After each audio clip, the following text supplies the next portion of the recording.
Grant wants me to get shocked. Check, check, check.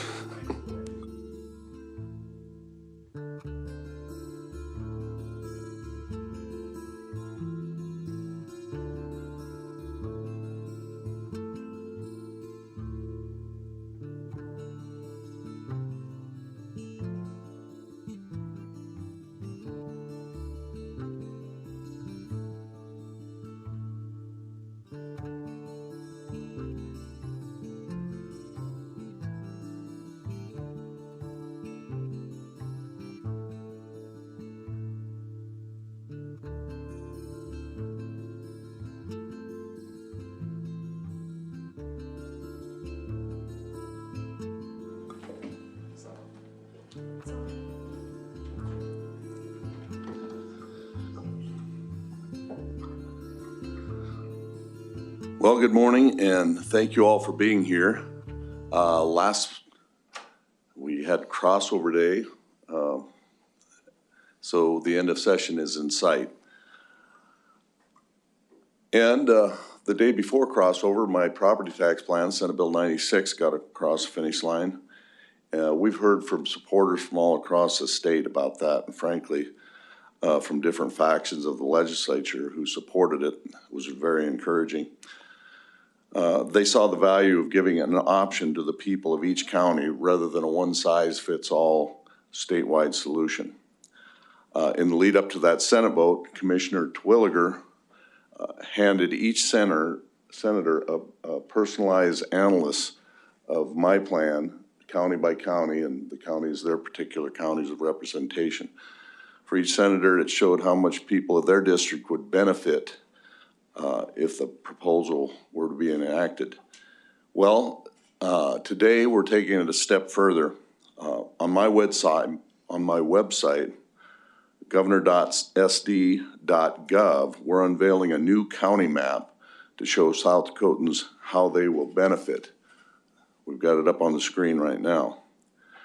When you click on a particular county, it'll show you what the savings will be. Starting like with Minnehaha County, found an average size valuation for a house of $325,000. So on a $325,000 valuation on a home in Minnehaha County, they would recognize a savings of $927 on that home. If you go to Pennington County, same value of house, $325,000. The Senate Bill 96 would represent an $886 reduction in your homeowner's taxes. Let's take Brown County for another example, $956,000. So every county in the state is included on that map, and we give another tool in the toolbox for the legislators to see what they're looking at as far as an option in their particular county.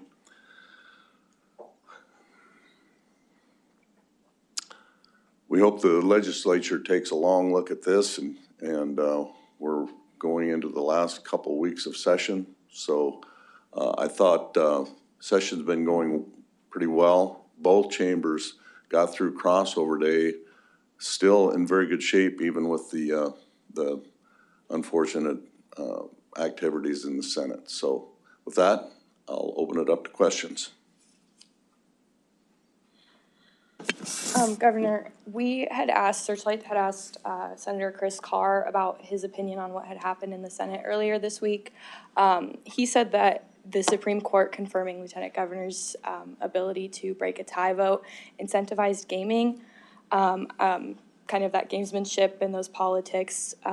What's your take on that, that belief from Carr? He said he told us that two other branches interfered and have now created an incentive for gamesmanship, referring to the judicial and executive branches. What do you make of that comment? Well, it's pretty simple. We had a pretty simple understanding of what the Constitution says and what it allows and what it's allowed for over 100 years in our state.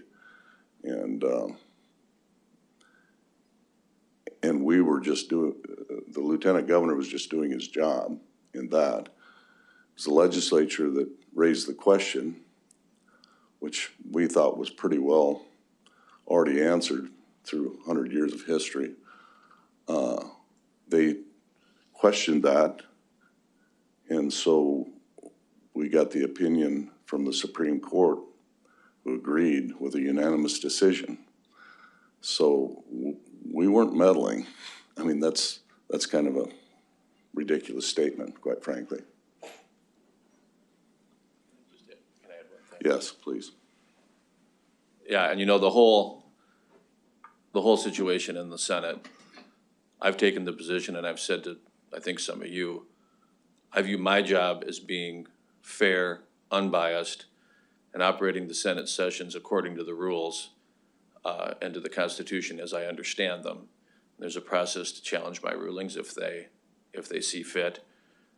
Even on a day like crossover day, when there are some unusual motions or some unusual tactics being used by the senators, that's their prerogative.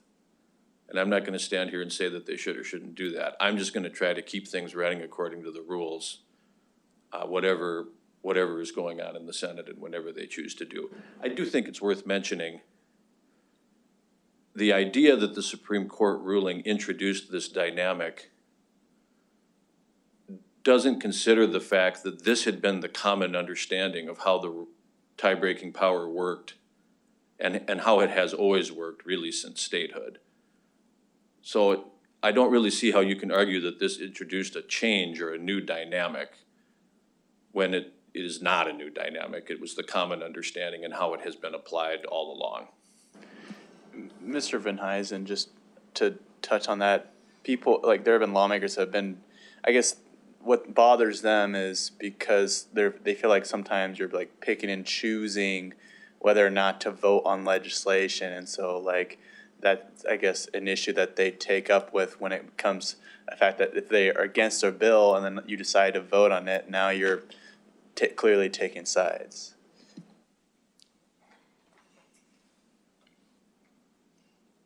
Yeah, and I would say that I think since I've been lieutenant governor, I think there were 4 ties last year. And this year there have been 5 or 6. And I only voted for a bill on final passage once, and that was the bill that prompted this challenge. And that vote was set aside.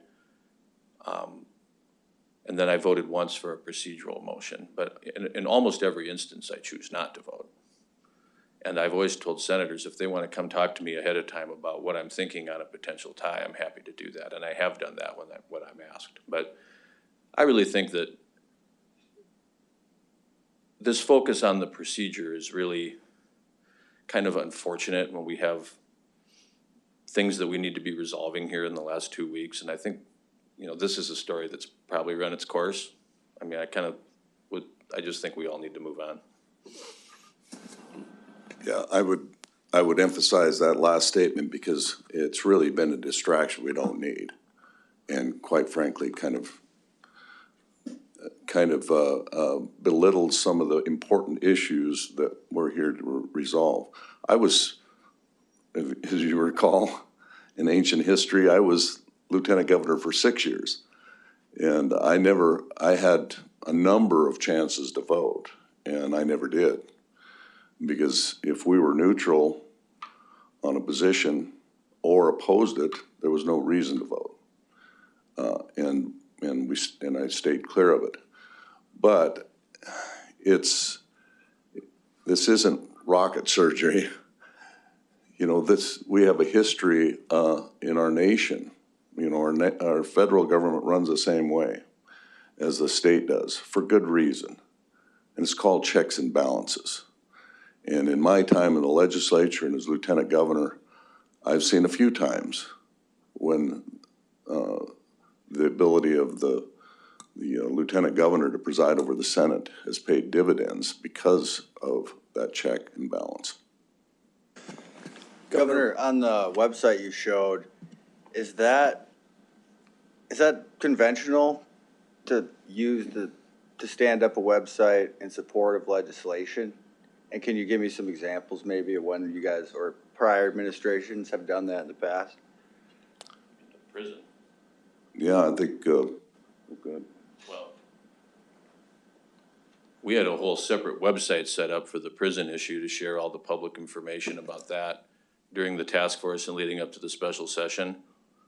I can remember 10 years ago, the Blue Ribbon Task Force, we had a special website when those bills were up. That was in the Dugard administration, but I don't know. I can think of, if I sat and thought about it, I can think of a lot of instances of that. It's just about informing the public about what's going on. That gives you guys an advantage for your bill over maybe competing bills though, does it not? Well, I don't think so. I mean, if you're, with social media, anybody can take advantage of the media platforms to spread their message. But I'm with Tony.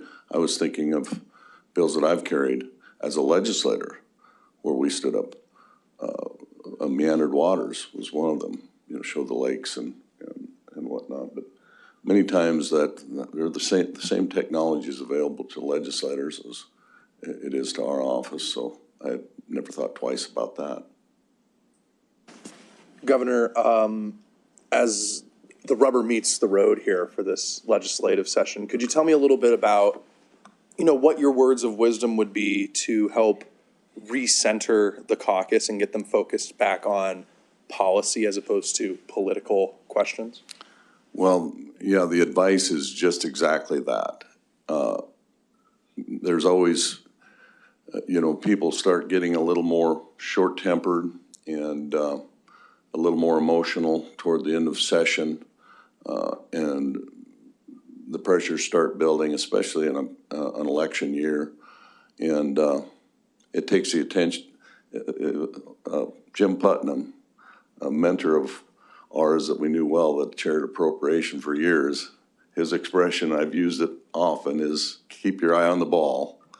And that's what he used to say all the time. We get into toward the end of session as appropriation of chairs, keep your eye on the ball, focus on policy, try to remove the emotion out of your decision-making process. And I think, you know, I've seen, I think they'll do fine. I'm always kind of the eternal optimist, but they got through crossover, even with some tough situations. They still got through that. We've weathered some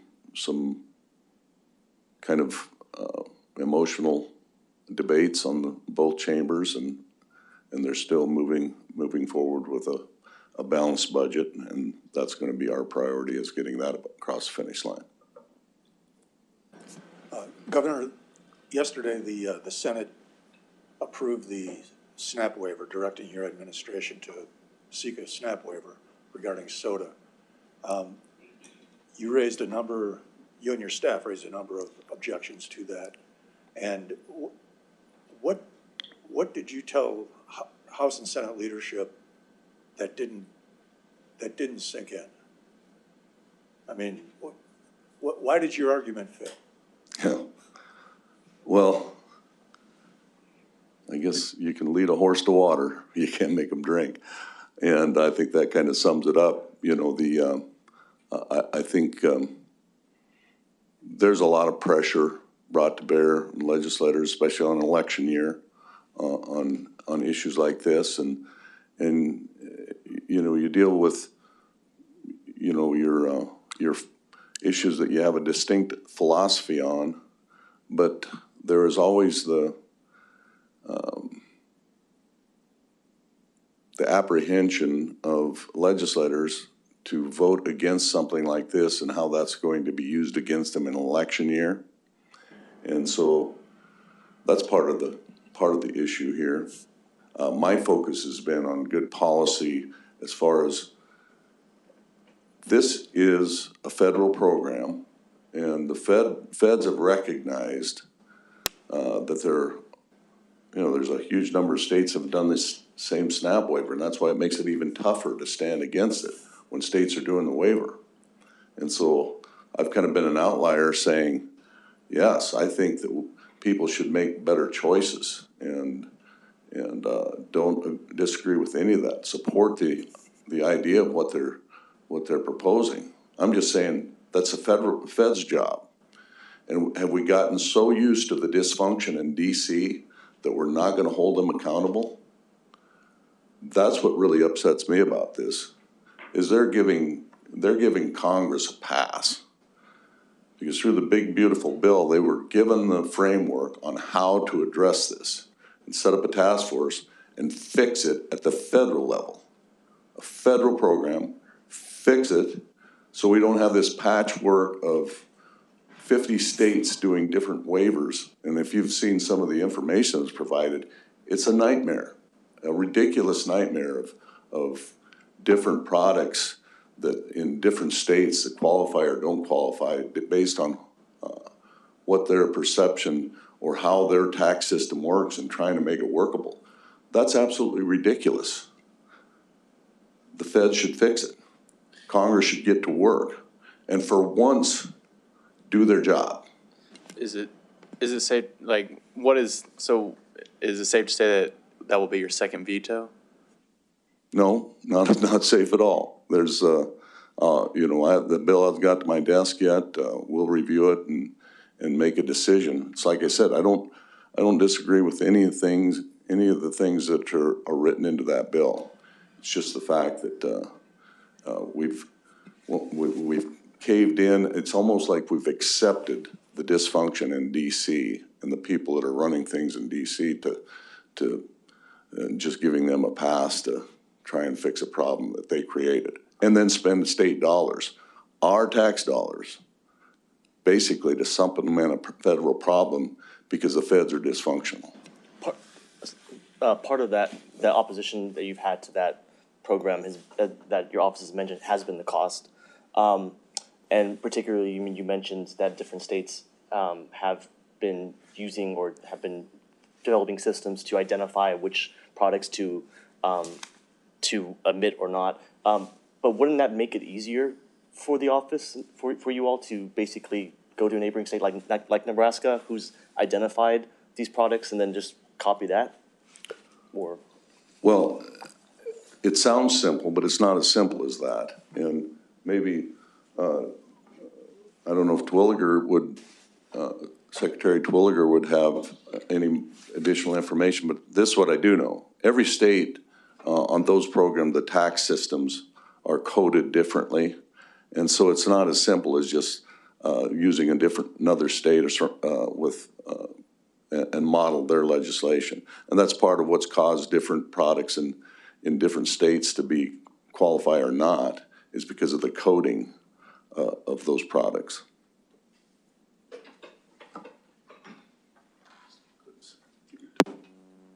I'd add on to that just a little bit. And so when it comes with these waivers and working through the federal government on these waivers, there's requirements where you have to study the health benefits that come along with that. And so the devil's kind of in the details on all of this. It's not as simple as adopting what another state does, because every state has a different process in terms of taxing these goods and X, Y, Z. And so a lot of these waivers are different across the states, we found out. And as we've studied and got more details, some of the contractual work that has to be done to prove if, this waiver is actually adding to the health benefits, that has to be studied as a process of this waiver. So it kind of comes back to what the governor said is, this is a federal program. It kind of needs to be fixed at the federal level because all these states are supplementing and spending state dollars to administer these waivers. And we just kind of fundamentally disagree with that. We're going to go to the phones for a few questions and we'll come back to the room.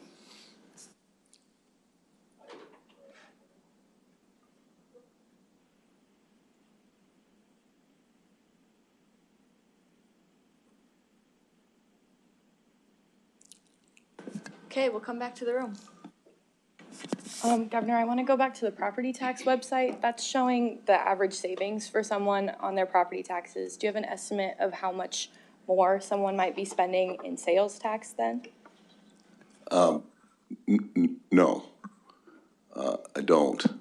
I suppose you could extrapolate the number by taking a average of the homes, but we don't have those numbers. And the numbers, we do know that it's not a zero-sum game. because as part of this, obviously, we're collecting, you'd be collecting sales tax from out-of-state visitors. So that adds, we're allowing out-of-staters to subsidize the income that's going back to the homeowners. Sure. Jim? Thanks for that question. A couple things that I add on to what the governor said is I've kind of looked on that for my personal situation.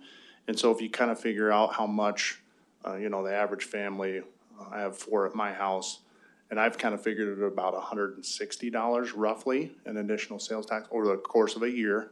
And if you look at the statewide average, each county's a little bit different, but on average, it's about $660 you're saving on the property tax plan. So it's still, for homeowners, it's a, net savings of, approximately $500, give or take, depending on what county you're in. The other thing I'd mention, just add on to the governor, this is a net tax cut to South Dakotans. Tourism is frequently mentioned. It's our second biggest industry, have a lot of visitors. Those visitors, the highest visitation just happens to be in the areas where we're having some of the higher property tax conversations. And so having those folks contribute to this, we think makes a lot of sense. In interviews outside of this room and earlier in the day, I've just been asking about if this may be a continuing conversation. And a lot of people say that it's good to be prepared for the property tax question to not go away after 2026. Looking down the road, what's the game plan if, the property tax debate continues on past the 2026 session? Well, I don't know for certain what the correct answer is to that, because the situation that we're dealing with was the direct result, I think, and I think it's fairly obvious that in aftermath of COVID, there was a huge influx of people coming into South Dakota. And a large number of them ended up in the Black Hills area and in the southeast part of the state, that whole corner. So it artificially drove those, well, not artificially, but it drove the average price of homes in those areas up dramatically. And that's the problem we're at. What I've said from the beginning on these conversations, and part of the reason that I'm supporting the bill that we are, is because of all the statewide solutions to that problem. And for the majority of the state, it hasn't been a problem. You look at the home values in a huge percentage of the state were really unaffected. One of the reasons I've opposed statewide solutions to the problem.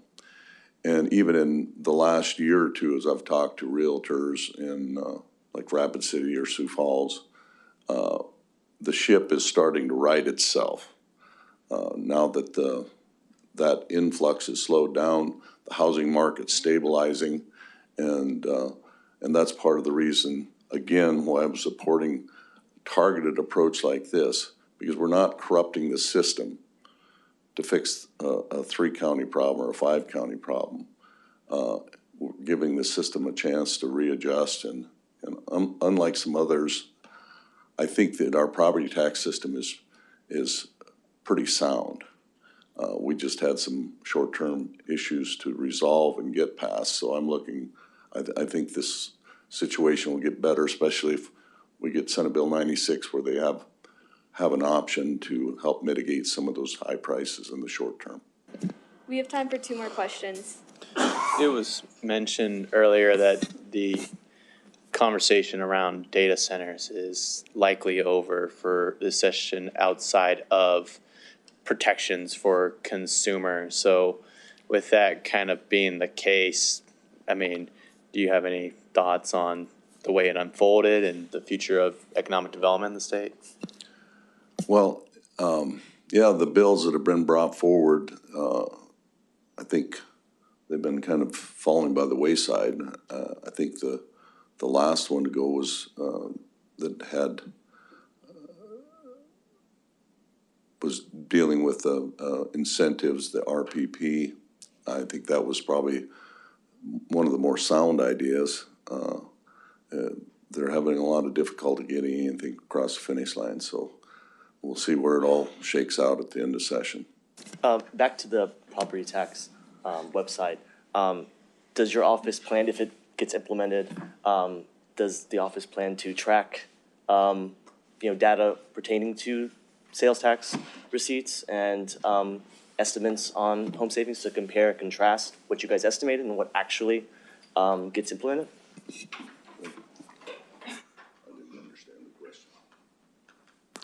Yeah, thank you for the question, and how hold this whole concept in Senate Bill 96 with the optional county sales tax. One of the positive things about this idea is that we're not growing government to implement some type of a new system. So this system can be implemented relatively easily within the current system, and so it's modeled exactly after a municipal sales tax system that we have today. And so we'll have reports available if it's implemented at any county level that will track the taxable sales, just like the reports that we have with the municipal sales tax. And so we'll be able to track that. The other thing I think is important about the bill itself is the when you get your owner occupied tax statement every year, there'll be a credit on your tax bill that shows how much that sales tax is saving you as a homeowner. And so that's an important piece of it as well. So we'll be tracking all that information at the county level to provide that if it moves forward. And Governor, just to ask one last question on property taxes, you said that the property tax or the property tax environment in South Dakota is relatively relatively sound. But as I understand, South Dakota is one of the few states that taxes certain construction materials when it comes to building properties. And so I wonder if you mentioned that housing and property prices have risen in recent years. So I'm wondering, is it in addition to sort of the property taxes being an issue, do you see also there being a housing supply issue in those areas that have seen growth in recent years? Well, certainly that's what caused the rapid increase in their valuations, because there was shortage of housing in those areas. What I'm saying is I think that's stabilizing now from what I've heard, that the supply is starting to catch up with the demand, and those increasing prices have stabilized or starting to stabilize. Thank you all. Appreciate you being here. If you have unanswered questions, feel free to shoot me a message. Thank you all.